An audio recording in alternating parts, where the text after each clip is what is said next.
Hey, welcome back to the Secret Underground Lair. This is just kind of a final update on our ARC Router Cutting Sled. Thanks to Simply Fin for suggesting the name, which is called the ARCS for now. Just kind of rolls off the tongue a little better. It's a better acronym, so thanks to the Simply Fin, or the Simple Fin. And I apologize if I got that wrong. So we have finished both pieces here for curving and beading.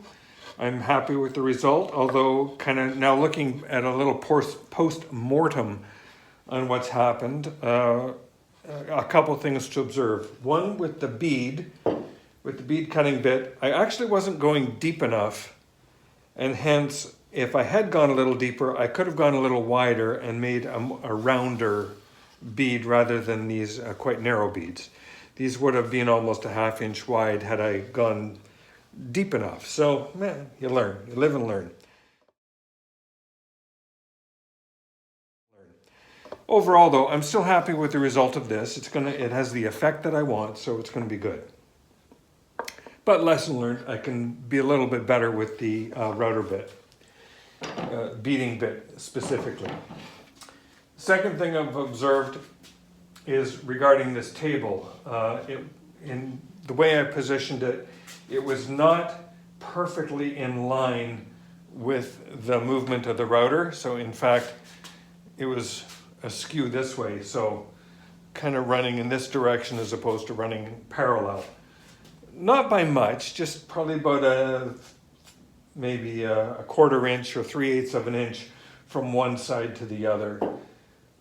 And it really didn't affect this operation to any degree, but just kind of looking forward, make sure the table is in line with the movement of the ARCS.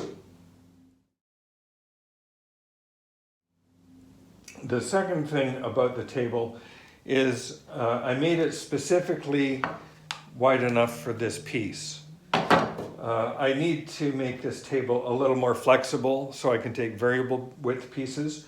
So I'll do some redesign on this table structure to make it a little bit better.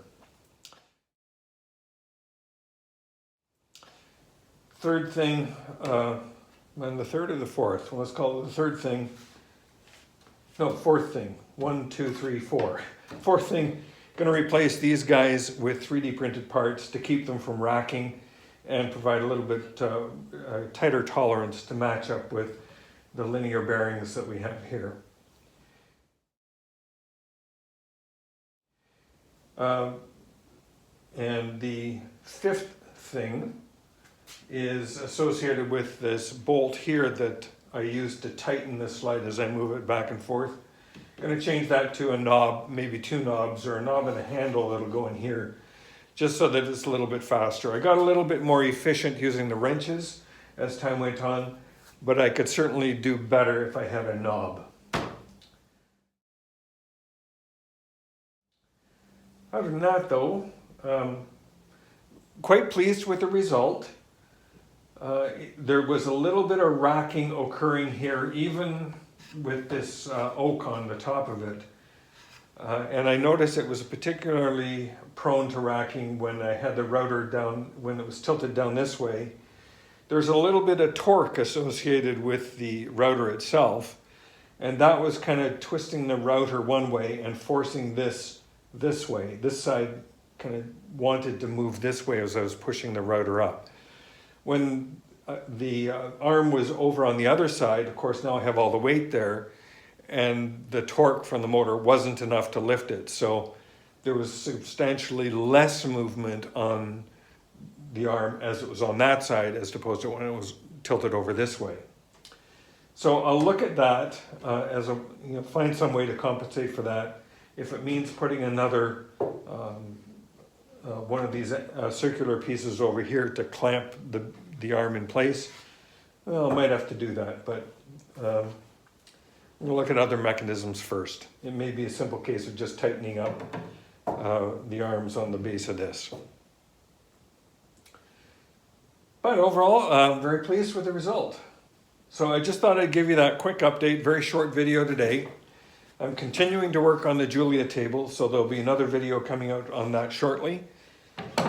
But thank you very much for watching. I really appreciate the feedback you're giving me. Oh, and by the way, yes, this is a Stanley power tool.